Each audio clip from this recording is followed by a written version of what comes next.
Du matin au soir, mais quelle catastrophe pour ces gosses. Et après, les parents se quelle plaignent, catastrophe. Ils sont tout seuls, ils font les pires conneries, ils boivent, ils fument des pétards, ils sont complètement intoxiqués, ils sont tous addictifs à des tas de trucs parce qu'ils n'ont pas d'amour. D'accord, il y a de l'argent à la maison, d'accord, ils vont en vacances, d'accord, ils ont un scooter, mais mon Dieu, où est l'amour?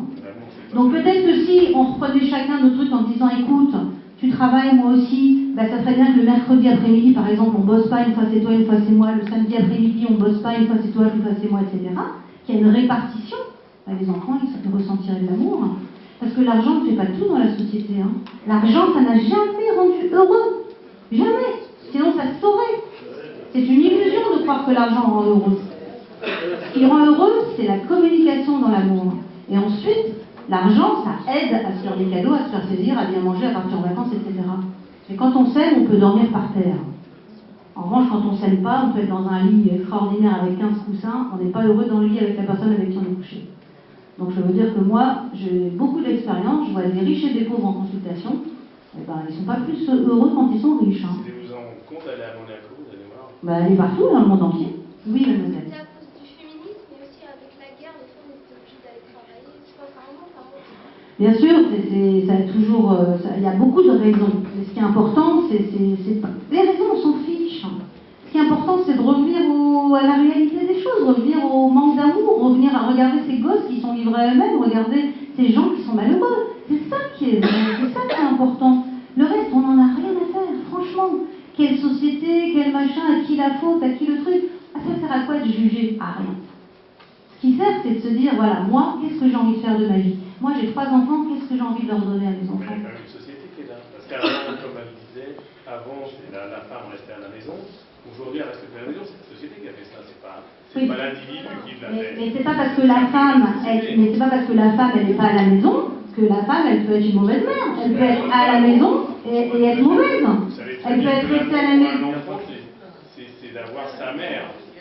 Il y a des femmes qui sont restées à la maison toute leur vie qui n'ont jamais donné d'amour à leurs enfants. Donc ça ne veut rien dire. L'important, c'est le minimum de temps qu'on donne à notre enfant. Même si c'est une demi-heure par jour, mais une demi-heure vraiment. Ça suffit. On l'écoute, on le soigne, on l'entend, on le console, ça suffit. Moi, je leur dis aux mamans, je leur dis, mais une vraie demi-heure. Mais on n'est pas en consultation, là, parce que les autres... Oui. On n'est pas en consultation. Jaloux. Quand c'est des couples de femmes, bon, les enfants, comment ça se passe? Ça se passe comme si c'était... Si dans le couple de femmes, il y en a une qui fait le repère paternel et une qui fait le repère maternel, et puis que l'enfant il a des tontons pour pouvoir se projeter si c'est un garçon sur un univers masculin, ça très bien aussi. C'est mieux d'être avec une maman qui va donner le repère paternel et une maman qui va donner le repère maternel, qu'avec une mère et un père qui vont être archinades. Hein. Dans la tête. Dans la tête, elle a les couilles, la femme. Il n'y a pas de problème. Comment? Ah oui, j'en dirais un parent. Ah, ça, bah oui, les familles monoparentales, c'est très très difficile. Parce que l'enfant, il vit en fusion avec sa mère. C'est-à-dire qu'il fabrique un couple avec sa mère. C'est-à-dire que sa mère et lui, ils font le couple. Surtout quand c'est un garçon. Le garçon devient le mari de sa mère, il prend toute la place. Je suis archi désolée de dire ça, mais ça fait énormément souffrir un enfant de n'avoir qu'un parent. Et ils viennent me voir en consulte en me disant, c'est qui qui peut m'aider à prendre la place que je dois prendre pour faire plaisir à ma mère? J'en ai plein des gamins comme ça. Et quand on fait un enfant tout seul, c'est parce qu'on croit que, voilà, notre horloge biologique a tourné, j'ai envie d'avoir un enfant, j'ai pas trouvé le bon, je vais pas me priver, donc je vais faire un enfant. Et quand on fait un enfant tout seul, il faut absolument lui donner une projection extérieure, paternelle, qui va permettre de pouvoir à cet enfant se projeter vers l'extérieur. Et ne pas vivre en fusion mère-fils, parce que lui, il est complètement foutu. Imaginez-le après, sa vie, comment ça va être? Pour se projeter, c'est très avec sa femme, c'est très très dur. Il aura l'impression de trahir sa mère quand il va aller vers une femme. Il ne pourra pas laisser sa mère. Mais vous disiez, il n'y a pas de main, en fait, là, il n'y avait pas de main. Il n'y a pas de main. Non. C'est quoi, monoparental, on est à la dérive. Il n'y a pas de main pour donner la direction. Il n'y a pas d'homme. Mais si, parce que ça dépend si vous avez pris le main en vous, si c'est vous le main. La personne, la femme peut être le mât et la voile. Elle peut faire les deux, mais c'est l'enfant qui ne peut pas trouver les deux. Elle Elle peut être dans l'accueil et lui dire non. Elle peut vachement dur. Mais Et le puis, lui, patron va coller. et puis elle peut.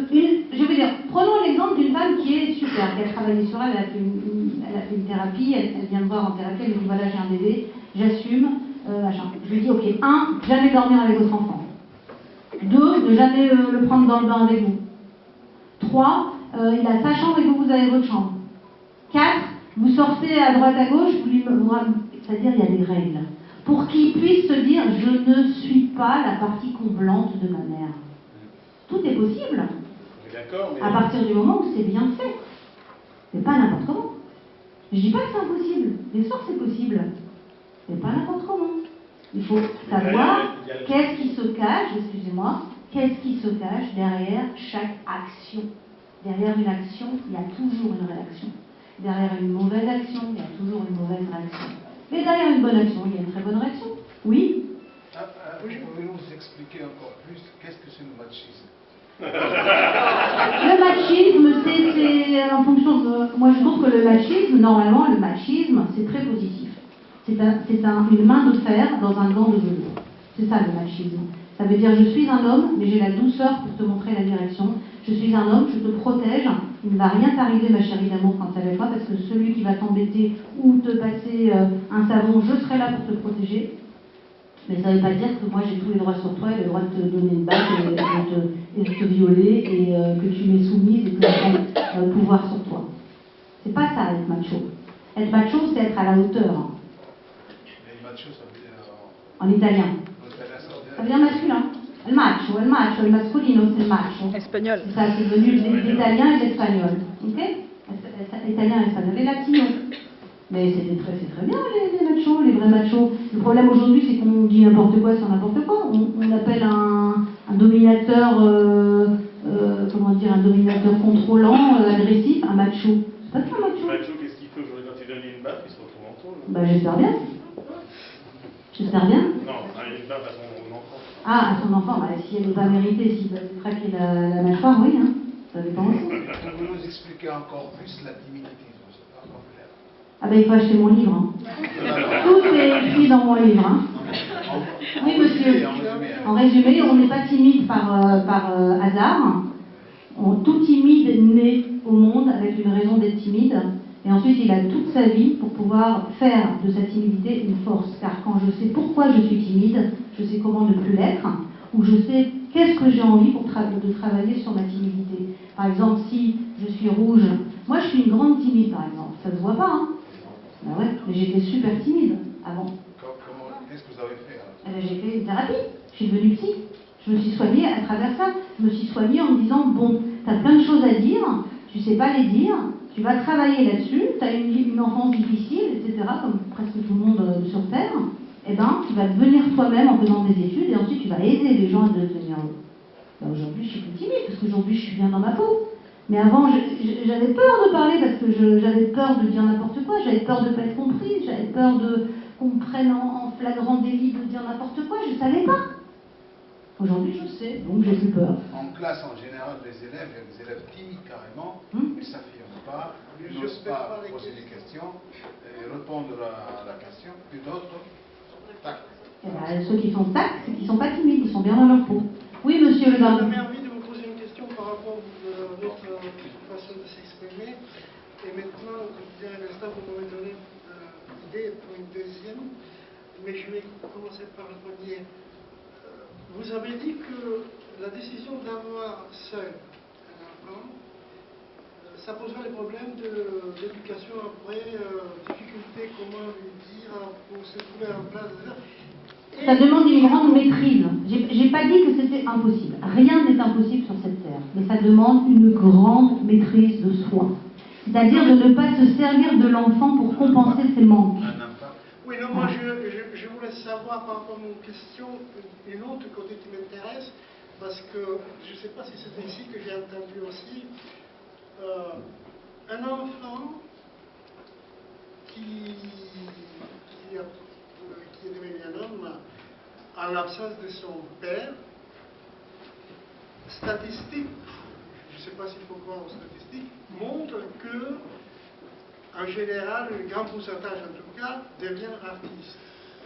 Qu'est-ce que vous en pensez, vous, par rapport à ça? Oui, parce que le côté artiste, c'est très intéressant les artistes. Les artistes, ils vivent un peu dans leur monde. Et à travers donc leur timidité, ils prennent leur thérapie d'art pour pouvoir s'exprimer à travers la peinture, la musique, la sculpture, etc., etc. Donc ils se sont fabriqués une manière de pouvoir montrer qui ils sont sans le dire. Et ils vous disent, à vous de voir qui je suis. Si ça vous intéresse, venez gratter derrière ma peinture, venez, mais ils n'osent pas dire qui je suis, ils vous montrent qui ils sont. Et quand vous leur dites, mais qui es-tu? Ils disent, qui vous voulez, hein, qui vous voulez, ça. C'est très souvent ça, ils n'aiment même pas parler de leur peinture, ils disent, qu'est-ce que vous avez voulu faire là, madame, dans votre tableau? Je sais pas, ça. Et donc, la deuxième question qui est simplifiée, c'est pour ça peut-être que je pose, qu'est-ce qui est mieux d'aller chez le psy ou faire le yoga?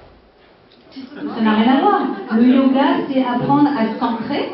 C'est très bien le yoga.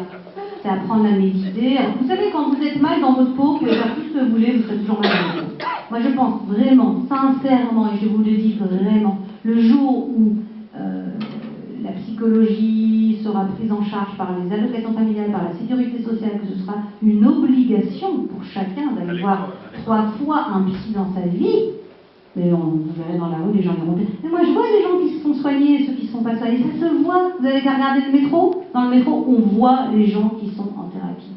Et d'ailleurs ceux qui sont en thérapie, ils ne peuvent plus supporter d'aller avec quelqu'un qui n'a jamais fait thérapie. T'as déjà fait une thérapie toi? Non. Parce qu'ils savent qu'ils n'ont pas été en profondeur en eux. On est bien quand on a fait une thérapie, on sait, on peut parler de tout.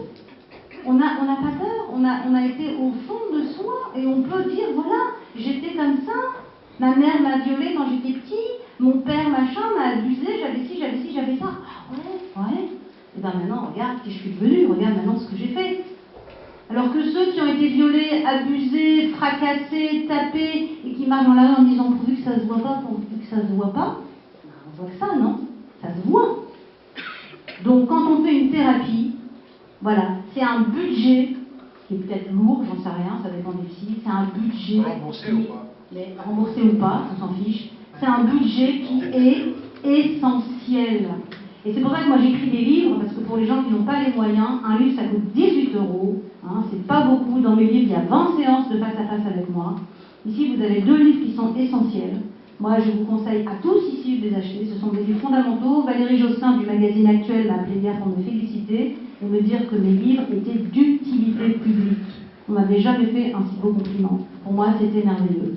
Ça veut dire quoi? Ça veut dire qu'écrire un livre, c'est 1 an de travail, c'est 1 an de prise de conscience avec des patients comme vous qui viennent me voir. Et je prends leur mal, je travaille avec ce mal et je l'offre à tous les gens qui ont le même mal. Et donc quand on lit ce livre, on se traite, on se soigne pour 18 €. On ne lit pas des conneries, on lit un livre de soins et de traitements. Dans mes livres, il y a des traitements. Et très souvent, mes patients me disent, je peux venir en consultation, je dis, ne perdons pas de temps. D'abord, vous lisez, ça se trouve, vous n'aurez même pas besoin de venir me voir.